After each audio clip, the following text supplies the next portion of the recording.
Hey, what's going on, everybody? It's John W. Davis and Pavy. You're listening to the Spark Report on the W-insidr network. What's going on, man? What's up, man? How you feeling? I'm feeling pretty good. I have more basketball. Yes. Not like a season. This would be very sad. It would be very sad to lose in a single elimination. Yeah. We're going to talk about that a little later in the show, but I think we should talk about the Connecticut Sun Sparks series.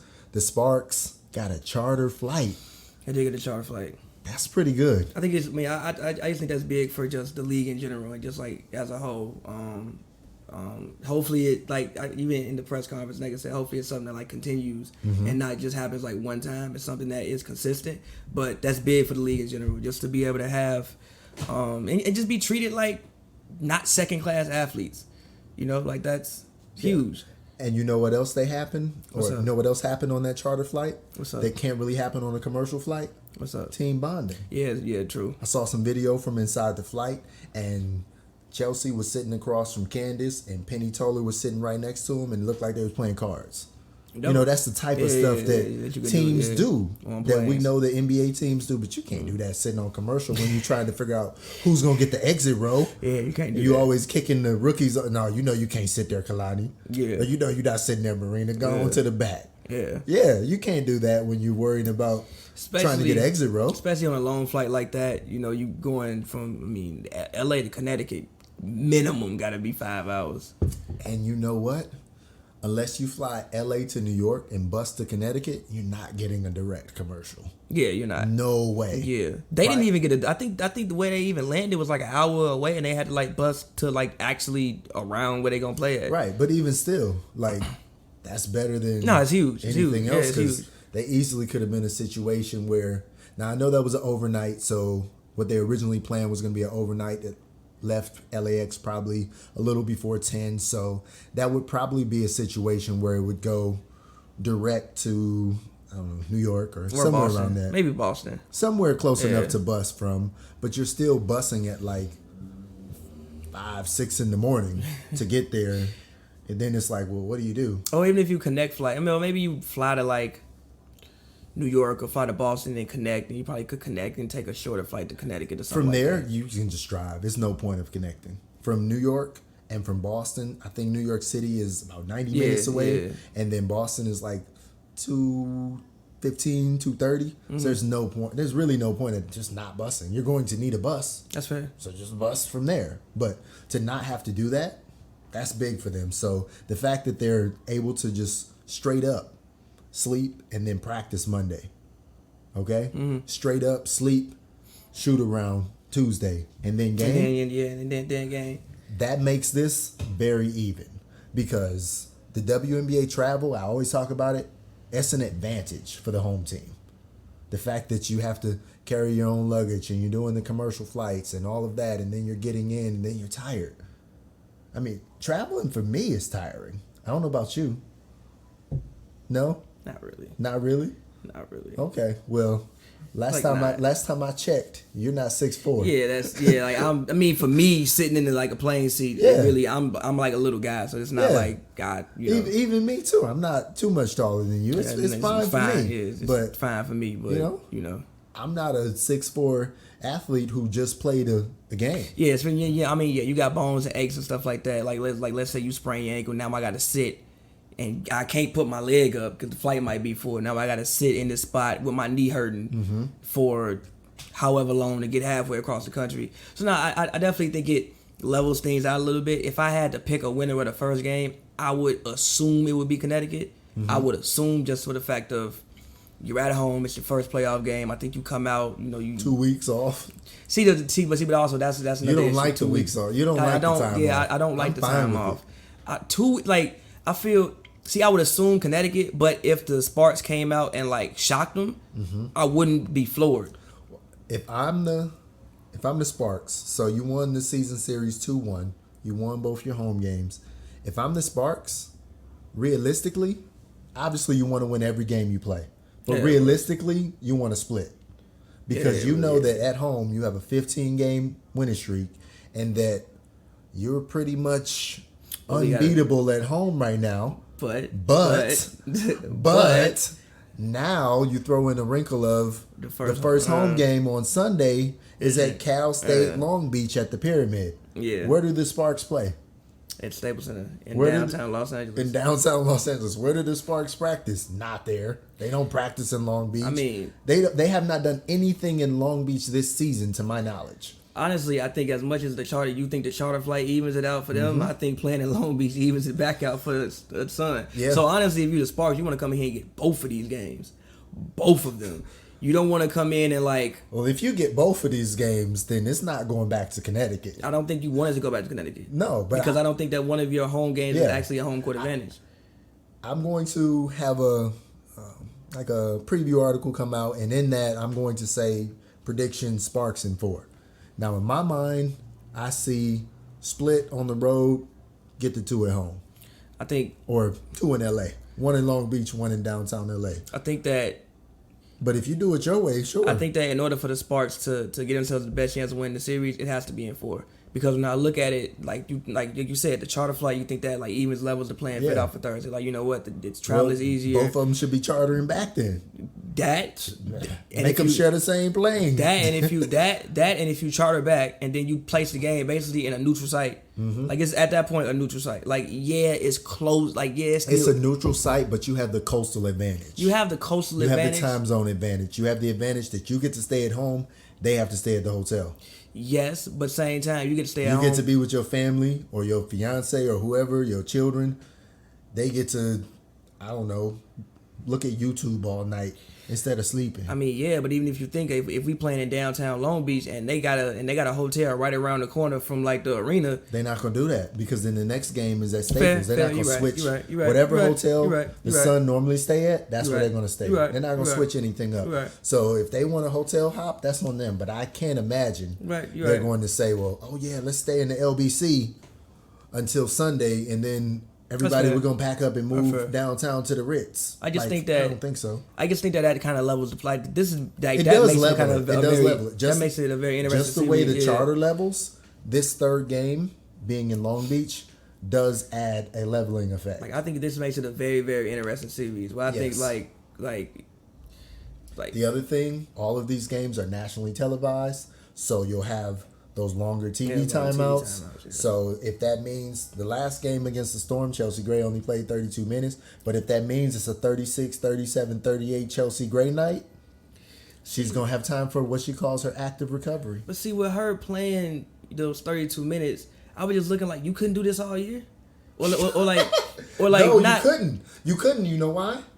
Because we didn't have Elena Beard. Elena Beard was not available all year. Okay. Raquana Williams was not available all year. Sydney Weiss was not coming off the bench. She was starting. That's fair. Candace Parker was out. That's the thing. This team, the main people on this team, they missed 70-some games. Yeah, but there were some games, again, the Atlanta game, when you played 40 minutes against Atlanta. I think everybody was there for that game, if I'm not mistaken, right? Come on, man. But you got the win. Yeah, you did, but come on, man. I know, but come on. There's no point in talking about that because the Atlanta Dream are not in the Final Four. That's fair, but again, when I was watching the game, I was like, wow, this is great substitution, great use of these little 2 minutes breaks by Fish. It was points and times in which she left the court and came back on. He I didn't even early. Yeah, he subbed early. But and that was the thing. Here, let me get the first quarter up for us, and he subbed early because although Chelsea Gray played 10 minutes. In that first quarter, you had 45 seconds from Vadiva, you had 2 minutes from Beard, you had 3 minutes from Shanae, and you had 5 minutes from Sydney. I think in that first quarter, he was kind of searching for answers and searching for energy. Yeah, he was. Searching for energy, and he found it with that's something he could have did early in the season, but they didn't have the depth. I understand. They practiced with 7 players. Look, I saw them practice with my own eyes with 7 players. Likewise. And 4 or 5 guys. It was ridiculous. Likewise. I understand earlier in the season when you had 7 players. But again, later in the season, I just felt like... What do you mean later in the season? It's only been 2 weeks since they've had the full 12. You could have tried them rotations. You remember when Raquana came back? Yeah, it's I remember. Only been 2.5 weeks. I remember. That was the first possibility they had for 12. But then Beard was still hurt, so they didn't have it. And then NECA missed half the Vegas game, missed all the Dream game. Yeah, but come on, man. So they did not have it. Come on, man. 40 minutes. You couldn't figure out 4 minutes. I'm not justifying You Chelsea figure Gray out 4 setting minutes, a man. WNBA regular season record playing 40 minutes. If you figured out 8 minutes in a playoff game, in which you would assume is against, But they ended up winning by 23. They had the momentum. when?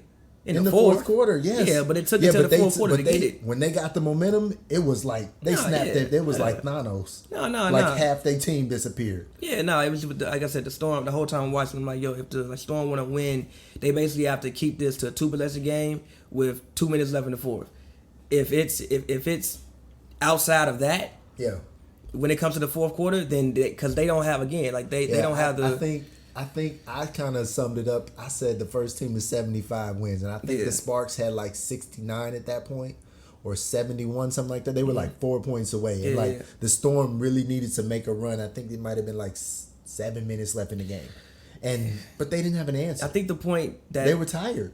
I think the point that The coach said it. Like they were tired. what happened was there was a rebound. Actually, I think it was like 71-68 or something like that. And that was a that might be the score if I'm not mistaken. There was a rebound, kicked it out to Sammy for a wide open three. Now if she makes that tie game, it's a different ball game. I think at that point in time, the Storm were on they had a couple possessions in which it was still within 3 points. And they couldn't get a bucket. Then Raquana takes it, hits the three. I think puts it to like 8 going into the fourth quarter, and it was pretty much over then. To me, the issue was like the Seattle coach Dan Hughes was searching for answers, like searching for shooters, but the shooters he put in couldn't shoot. I don't think even Sammy hit the rim one time. She made 1 3. She hit. Yeah, that's it. Yeah, but that 1-3 was like with like 4 minutes left in the fourth when people weren't even paying attention no more. She hit She hit the backboard twice. I think airballed once. She shoots too quick. I say this every time I talk about her, whether it's to you or people I'm sitting next to at the game. She shoots too fast. It's great to have a quick release, but see the shot. See the shot. Just don't shoot the shot. Yeah. And that can apply to life too. You got to see the shot before you shoot the shot. Yeah, see the maybe, shot. Maybe that could be a paver. I might tweet that later. Take it from me. See the shot before you shoot the shot. Let me get a CC on that. I got you. Let me get a little @ symbol on that. I got you. But let's get back to Connecticut because that's who they're playing. A 5-game series. If you break it down, the Connecticut Sun have a great starting 5. Yeah. Jasmine Thomas, Courtney Williams, Jonquel Jones, Alyssa Thomas, and Strickland. They have a great starting 5. Yeah. But where I think the Sparks have an advantage is the bench. They always do. So if the Sparks have a big 3+1, that's what I call it now. Chelsea Gray, Parker, Agumake, and Raquana Williams. The next 4 for the Sparks are significantly better than the next 4, or I say than the next 4 for the Sun. I can agree with that. So TRP, Beard, Weiss, and Agumake, I think they're better than the 4 past. If you say the best 4 players on the Sun are Thomas, Williams, Jones, and Thomas. Okay? I might go Strickland. You might go Strickland. Either way, you can say they have their starting 5. But Sparks starting 5, their starting 5 matchup. You can call that a wash. So then just come off the bench with me. Sydney Weiss, Beard, and Shanae Agumake, I would put them up against Bria Holmes and Morgan Tuck. I agree. Because, I mean, that's... And they want to say play song. Nah, like Shanae was an all-star for them. I think they had to let her go for Jonquel to be a starter. I think the only thing that can really save the Sun is the glass. I think they have to keep Jonquel Jones from averaging like 12, 13 rebounds. Yeah. Because, the first game she had 24. Mm-hmm. Even like the second game I'm looking at that they played in LA, which is on the 25th, she had 12 rebounds. Right. So and she was knocking down threes. She came off a screen. A crazy inside out game. She came off a screen for a 3 in that game. So my thing is usually like you even heard Dan Hughes allude to it, like the Sparks. It was a lot of plays in that game in which they would stop the initial play, but then the offensive rebound, Sparks would get it and it kills you. You put the ball back up and cool. In this game, I think that the Sun got the advantage on the glass with Jonquel. Yes, I mean, even if you look she's at like 6'6", there's nobody like Necka's guarding her. Right. Now I think Necka can do a decent job defending her, but now when it comes to getting the rebound and keeping them off the glass, I think that's where the Sun would have a. I think NECA can outwork her over a series, but there are going to be some times. There's going to be some of these games when Jonquel Jones is going to get some double doubles. Yeah, it's inevitable. I mean, She's even if you going look to get at double doubles. this game, they had Courtney Thomas had 9 rebounds, Jonquel had 12, Alyssa Thomas had 9. Now, luckily, that Courtney Williams, that's a walking bucket, man. That's tough. But because who guards her? Raquana. But I think the way you guard Courtney Williams is by also putting pressure on her offensively. Which like I love that matchup because you want to put TRP on the point guard, right? Yeah. Well, that's what I'm saying. You want to put TRP on the point guard, right? Yeah. And like Raquana and Courtney Williams is pretty much a wash to me. I think they're both kind of like the same player. I think Raquana's a little bit better defender. And you know what? Than Courtney. This is a great opportunity to almost hide Chelsea Gray on defense on Strickland. Yeah, but you're not really gonna be hiding on Strickland because she's gonna be coming off screen. She's gonna be moving around. Yeah, like it's not really fine, hiding. but it's not like Strickland gonna take you to the hoop. Nah, she's not gonna take you to the hoop. But again, if I'm Connecticut, then this is what I do with if they want to try to hide Chelsea on Strickland, I'm just running Strickland off every screen. I'm running 9 million floppy actions, not even for her to touch the ball. Does Strickland have the energy to do that?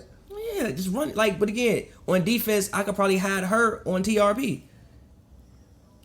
So I'm running Strickland around every single floppy action. It's going to be a great series, and it's going to be interesting to see what the Sun do different, because we saw what the Sparks were able to do different, and we saw a little bit of Elena Beard during the season, but we saw like, oh wow, that's the defensive player of the year. That's the reigning two-time defensive player of the year before Natasha Howard. That was the best game I've seen her play in person this season. She went on the ball on Canada. That was it. Yeah. That was it. Yeah. Because they put TRP on Lloyd, and they were just letting Canada do whatever. They just thought like, oh, the bigs could just close out the paint on Canada. That wasn't working. Yeah.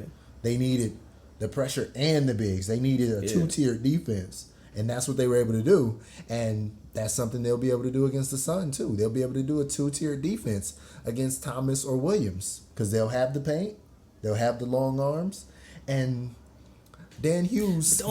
Real quick. The only thing about that is like I think that Jordan kind of stopped herself because she can't shoot. So it's like Thomas can shoot. Thomas can shoot. Courtney Williams can shoot. Like Courtney Williams don't actually have to go in the paint to score. Jordan Canada has to go in the paint to score. Like I'm watching it. Like there was one play, right? She broke whoever was guarding her down. I can't remember who it was, and then stepped back. And it's like you just step back. I know you're not gonna shoot. What are you stepping back to? She stepped back and passed the ball. Combo move. Yeah, but it's like you can't shoot. So she stepped back and then just passed the ball. It's like if you could shoot, that's actually a bucket. And you would help your situation. You would help your team when they do get in certain ruts because you can actually score without being able to take it to the paint. Now I will say there is something. Now we said Courtney Williams can score, but she's not that much of a 3-point shooter. She doesn't shoot threes. Yeah, but she can work the mid range though. Yeah. So it's like I don't need you to be able to shoot threes. I just need to be able to score. Because Strickland and Jones and Thomas are the shooters on the Sun. Yeah, and Courtney is the best scorer on the team. I think that if I need somebody, like to me, she's like if I had to make an NBA comparison, she's CJ McCollum. Okay. Or if I had to make a WNBA comparison, I mean, you could say she has a lot of parallels with the Sparks Williams. No, I agree. Like I think to me personally, in my humble opinion, that's the most intriguing matchup of the series. Raquana versus Courtney. Okay. I think that if those two can cancel each other out. But here's why I don't think wait. Okay, go ahead. But if those two Williams cancel each other out, and let's say Thomas could play to the level of Chelsea Gray, and let's say not gonna happen, but okay. But that's what I'm saying. Like not gonna happen, but all right. But what I'm saying is like, okay, so then it's not even gonna happen. But what I'm trying to say is, how do the Sun in a series match the big 3+1 of the Sparks? Rebounding, kill them on the glass. But somebody is going to be able to eat. You're not gonna be able to stop all 4 of them. Nah, you're not. Cause like, who's gonna stop NECA? But if you can, who's gonna stop Candace Parker? But if you can offset that, like who's gonna stop Williams? I think is that you're not gonna stop them all. Who's gonna stop Gray? You're not gonna stop them all. Gray is 5'11". Listen, those not gonna. Guards are 5'9" and 5'8", and they're smaller 5'8" and 5'9" guards. you're not gonna stop them. She's got 25-pound advantage on them. I think the best way, I think the best thing Connecticut can hope to do is to keep everything low scoring, keep everything, and just literally abuse them on the glass. Like they have to win the rebounding matchup every single game if they want to win the series. Again, when I look at matchups, I think that this is a great matchup for the Sparks. I think the Sparks should win this series 3-1. I think they need to win in 4 because I also do not want to go back to Connecticut for a game 5. This is one of the only teams that the Sparks, barring Jonquel Jones, who's 6'6", the Sparks, honestly, overall, when you look at position by position by position and look at the bench, I think they have a size advantage over them, a length advantage over them. Yeah, but barring the one matchup. Yes, but again, I think the one matchup offsets a lot of that advantage. Like you talking about, like she can't play the whole game. Listen though, she led the league. She can try to play the whole game. Listen, what if she gets in foul trouble one game? She's led, but like Natasha Howard did. But see, also here's the thing about Natasha Howard. So many variables. Yes, but look, but again, this is why I think that Natasha Howard shouldn't have won Defense Player of the Year. I think that you can use her aggressiveness against her. Jonquel Jones, for the most part, at least in every game I've seen her play, she don't go out there and get 5-6 fouls. She don't really put herself in foul trouble. That's true. And she doesn't really have to. If she does this, ain't like you gonna shoot the ball over her. If she does this, she's probably at what, 6'9", 6'10" now? Right, at least. Who shooting the ball? Like Natasha, she's maybe 6'3". Who? Natasha Howard. 6'3"? Yeah, something like that. I mean, if she 6'3", does 6'4". Yeah, like that's if she does this, she's like at about 6'7". But how many other people on the Sparks are at 6'7"? If they, like Candace would be basically at 6'7". NECA, if she raises up, will be basically at 6'7". So I think it's and I just think Jonquel Jones is a little bit more disciplined defender. Doesn't necessarily mean better defender, but a more disciplined defender than what Natasha Howard would be. Like most of the fouls that she picks up is just her not being disciplined, just her being over aggressive. I feel like the Sparks, they have so much length off the bench of the players who are in the rotation. I agree with you. Right now, they have an 8, kind of like 9 rotation. On the outside looking in are definitely Kalani Brown, Mabry, and Jones. Yeah. Even Kalani Brown is used in situations, and maybe the situation will arise that it will be good to have 6'7" versus 6'6" in this series. But when you have the length of Elena Beard, I mean, yes, she might be 5'11", but long arms. Sydney Weiss, 6 feet, long arms. Shanae Gumike, long. Like, everybody they're going to put at you, or Maria Vadiva, big body. Like, whoever they're going to put at you, either long or big. So they just have such an advantage, in my opinion, off the bench that if the Sparks can get some pace and the Sparks can get some transition going, they're going to have an advantage. Because like you said, the Sun want to keep this low because the Sun, when they win games, they hold their opponents in the 60s or the 70s, and they barely win games when people get to 80. Yeah, I mean, so if you're getting to 80 against the Sun, you don't even see them scoring. Like, they score, 100 points? I'm looking at this twice. First game of the season, and then they scored it at Chicago. Basically, yeah. So they scored it. So they're not a team that wants to score mad points. Like, they want to keep it low. Well, everybody wants to score. Everybody wants to score, but they're not a team that usually has most games in which they score an extreme amount of points. I agree with you. I think most of what they do is defensive based. That being said, I've told you, I think the Spartans had the best defensive team in the league. I know what the defensive rating was, but I don't really count that because they didn't have half their team for half the season. I think if they have half their team for most of the season, they're the best defensive team in the league. So I think that even on that way they have an advantage. I just think the thing that if I'm the Sun, I want to own the glass. I think that gives us because you have shooters, you have Strickland, she can shoot. Yeah.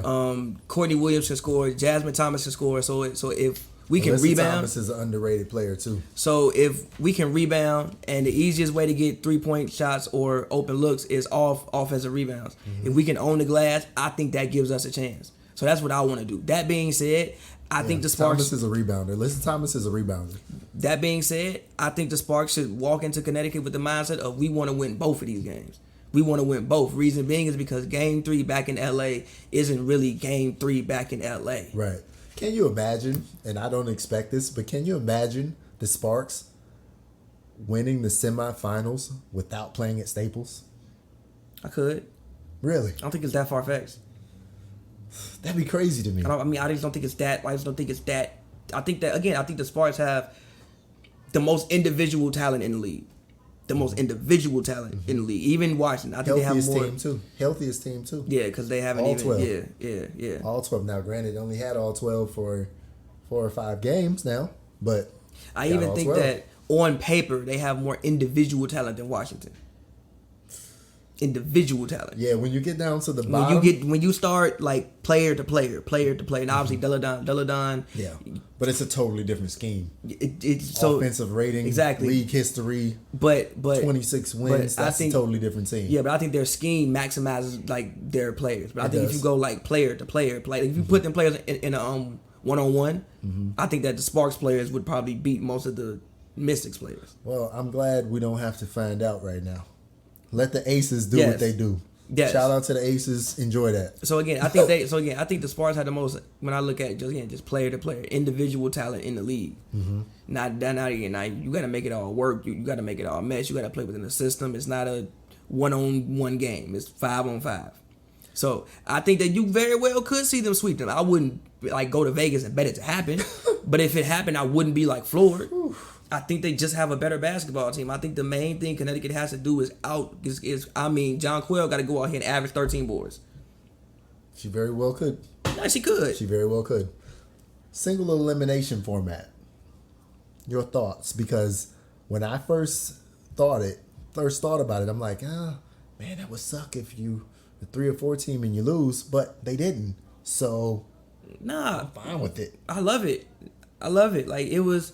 I mean, even when I was watching the third quarter of the Sparks Storm game, There have been no upsets so far in the WNBA playoffs. should have been an upset, but There have been no upsets so far in but the somebody The decided 5 beat to. the 8, the 6 beat the 7, Yeah. the 3 beat the 6, Yes, you're and right. the 4 beat the 5. You're right, but the 4-5 matchup was You know what my boy Rasheed Wallace say? both teams play hard. Sure, yes. Ball don't lie. That and both teams play hard. Ball don't And lie. Ball don't lie. But whatever. But as far as game elimination, right? So there was a point in time which I'm watching the Storm Sparks game yesterday, and I forgot I was supposed to be tweeting about the game. Like I was actually just like watching the game, like I was a fan. Like yo, this is really, really good basketball. You can tell both teams realize if we lose, ain't no more games. So for me, I kind of like it. Like I think that it makes the regular season, every game in the regular season mean more. Because you want to try to stay out of those situations. So I think, again, it makes the 34 games that they play mean more. And then the one game scenario is like, I think that's when you see a coach's brilliance. Because you have to make adjustments on the fly. With all that said, though, I would not be opposed to the second round being a best of 3. I wouldn't hate it. Because first round, you want to do single elimination, you barely got in the playoffs. Okay, it's kind of like a wild card round. Fair. But then the next round, another one is like, because what if? Because this is the thing. So there's a scenario when, because the Sun, they ended up losing a couple games towards the end of the season. They only had 23 wins, but the Sun could have easily had 25 wins. Okay? The Mystics had 26. And the Aces, they was messing around. Sparks lost a couple games. There could have been a scenario where the third seed could have had 24 or 25 wins in the WNBA and lost in a single elimination game in the second round. So? What you mean so? Win the game. You see it in the NCAA tournament. Team win 30 games and then lose to Creighton. Shout out to the Blue Jays. So? Yeah. Win the game. Yeah. I have no issue with it. Win the game. Right. I mean, that's what You've been happened winning this- games all season. That's Win what the happened game. this time. Win Both the teams game. played hard. Ball don't lie. And they won the game. I don't have an issue with that. Like, again, heartbreak happens. Oh, well, with sports. Everybody can't win. Win the game. Derek Fisher had a good quote about that. He said, if you can't win a single elimination game, maybe you weren't the team you thought you were. Like, but That's paraphrasing, but that kind of sums it up, at a right? certain point in time, there comes no matter what type of series, at a certain point in time, a single game elimination. If we down 3-1, it's single game elimination. We don't win, ain't no tomorrow. 3-1. If you up 3-1, That's a single game single game, elimination. If it's 2-2 and we going to 5, single game elimination. Win the game. Yeah. Win the And game. that's what they did. So, I mean, shout out to the Aces for doing what they did. The Sparks, 92-69 victory. I'll be honest. I did not expect them to win this game by 23. I mean, yeah, but I think the game was much closer than what the final score would tell you it was. It was, but to pull away like that in the fourth quarter, that's something that we haven't really seen from the Sparks very often. Normally the Sparks, they fall back. But once they've had this full 12 and everybody's healthy and everybody's feeling pretty good, I mean, I know there are people still working through things, but that's a good sign to see. Yeah, I mean, yeah. To pull away against the defending champions. I just think that's what happens when you just don't have shot creators. Again, I just don't think Seattle had, like, there was points in times where they just could not stop the bleeding. You said that was going to be the best matchup for them. And they probably would not have beat the Lynx or the Mercury by 23 points. Because they have people who is like, when everything goes to hell, I'm going to give her the ball and I'm going to figure out what she's going to do with it. Yeah. And I just don't think the Storm really had that, especially. And the Storm got nothing. I mean, nothing from the bench. Yeah. Nothing. Like again, they put Sammy Wickham and Sammy had 3 points. Mosqueda Lewis had 3 points. they put them in, I remember, in the third quarter to basically. Courtney Paris had 2 points. Crystal Langhorne, she had 5 though. Yeah, they put the shooters in, I think, I want to say around about the 4-minute mark to shoot. Basically, it was like, yo, Jordan Canada, she's out there, she's penetrating, but there's no room for her to penetrate. Let's put the shooters out there, try to like spread the floor. Mm-hmm. They were getting looks. It wasn't like these threes were all covered. They was getting looks, just missing them. Yeah. They put the shooters in to shoot, but if the shooter's not shooting, what I'm supposed to do? They still made 8. Like, a lot of them were Natasha Howard though. And also how many early on, like how many threes did they make when it mattered? Like, yeah, we look at the full game stats. Because I know Sammy hit 1 in the fourth. I know Mosqueda probably hit 1 in the fourth. They were 3 or 4 in the first quarter. Then it went downhill. Then it ended up being 4 of 10 in the second. Then it got worse. 6 of 17 in the third. And then at the end of the game, it was 8 of 24. So it just kept getting worse. So it's like, when did they hit in the first quarter, they came out shooting the ball. Mm-hmm. Then there was a period from like the second quarter to the third quarter where I don't think that I saw many shots go in.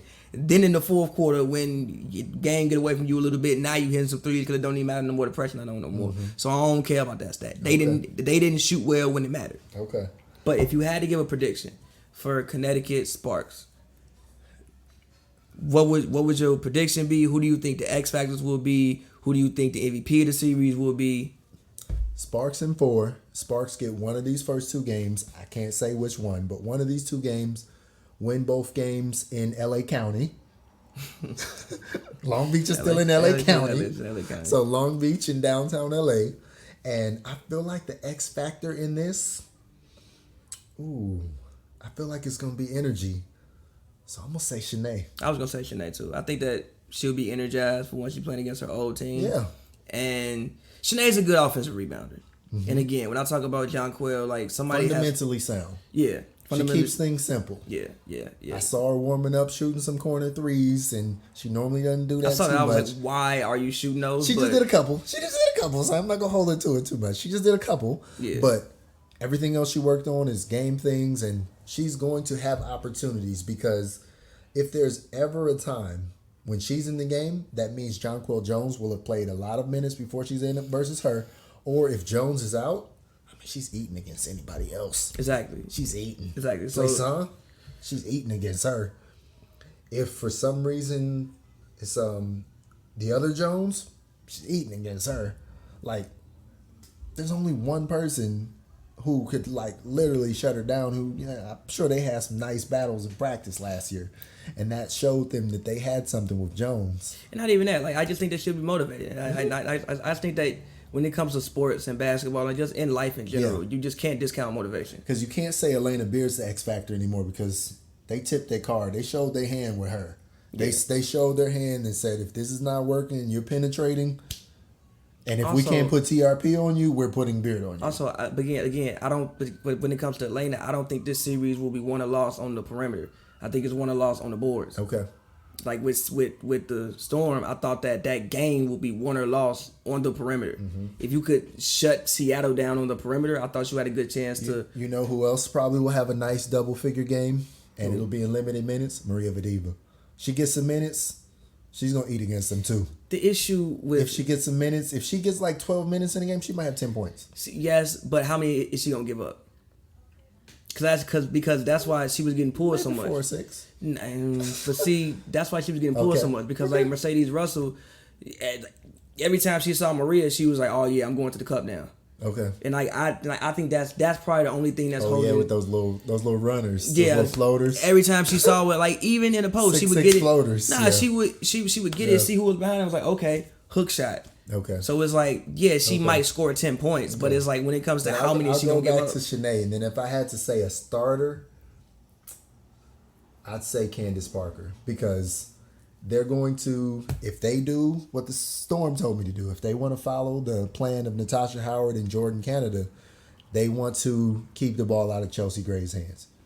Harder, easier said than done, but if for some reason they're able to do that, and Chelsea Gray's playing heavy minutes, which is likely because that's what Derek Fisher has told us, and he's shown that like he wants her to be on the court as much as possible, then that's putting the ball in Candace Parker's hands a lot more.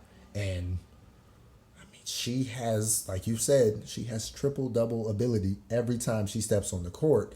And a player like that, going against a team like this in a series when she's getting towards the last few seasons of her career, she's told us countless times that she's had more basketball in the past than she has in front of her.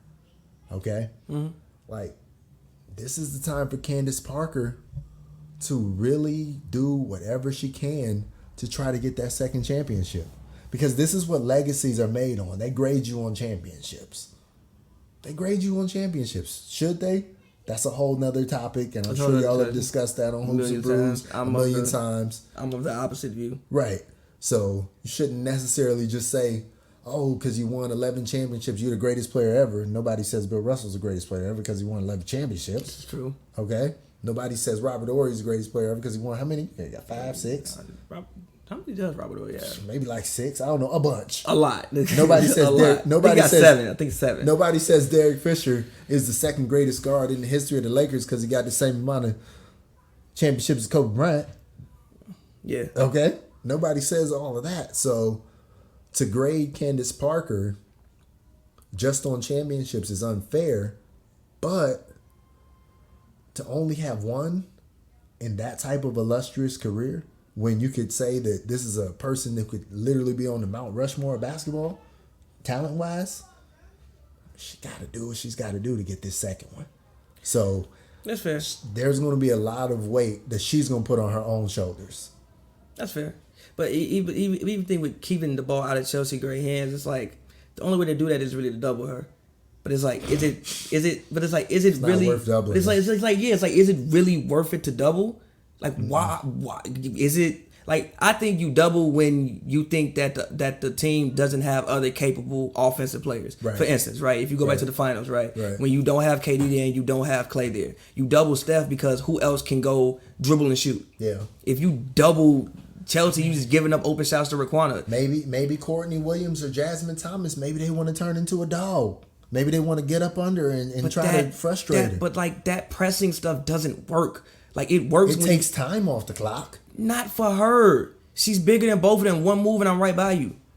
And her handle was crazy. One move and I'm literally right by you. And now I'm running up the court and now you scrambling. Now somebody else got to help. And that's one pass. This person over. You going to rotate. If I would have made the extra pass, somebody else is wide open. So if you're the Connecticut coach, you're telling them that the only way you're going to beat the Sparks if you rebound. If y'all rebound. That's it. Rebound. And I think the Storm had like a decent game plan. Like when they came out, they pretty much shaded everything to make TRP shoot threes or to make Candace shoot threes. Mm-hmm. Candace isn't shooting the best from the 3-point line of the season. It's like 29%. Right. And TRP obviously isn't the best shooter either. So I think you probably try to keep you make Chelsea Gray a passer, mm-hmm. and you try to shade everything to like TRP and try to shade everything to like Candace. Shooting. But you know what? I didn't get a chance to ask about it, but I looked at the box score and I circled it.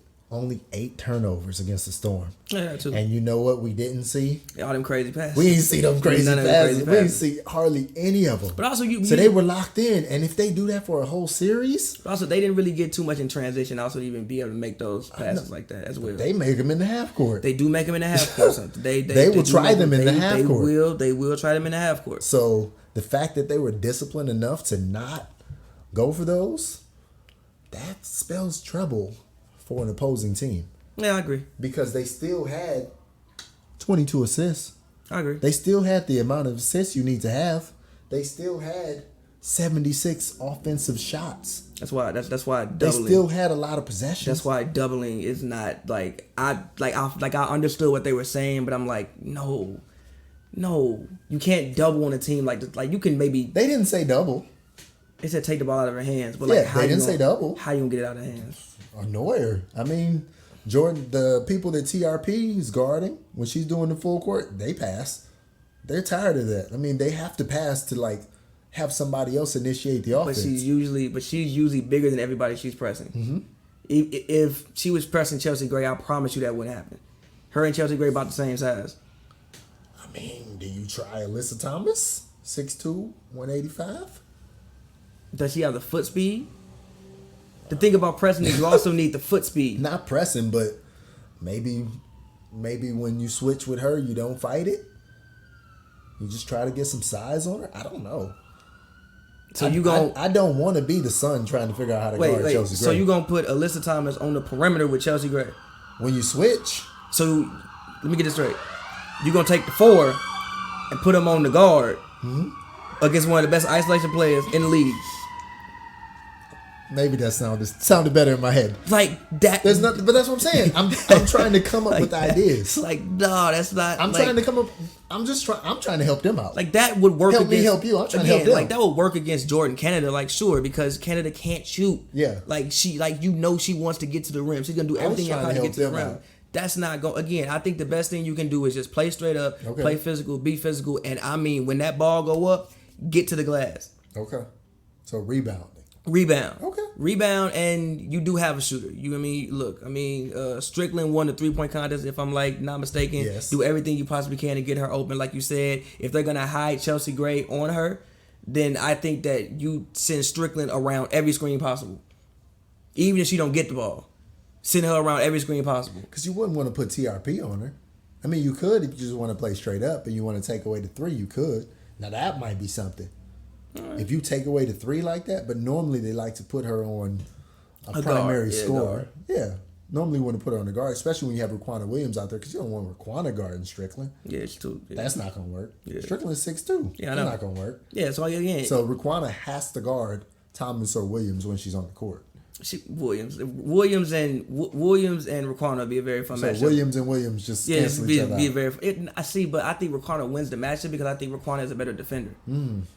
And I think that the issue. If she wins that matchup, then this series is over. And I think the issue that Courtney will have is that because I think I even asked her about it during this game is that Raquana tires you out on both ends of the court because it's like she'll play defense against you and she toes the line between that's a foul and I'm just being physical consistently. Like even when she threw Jewel Lloyd down.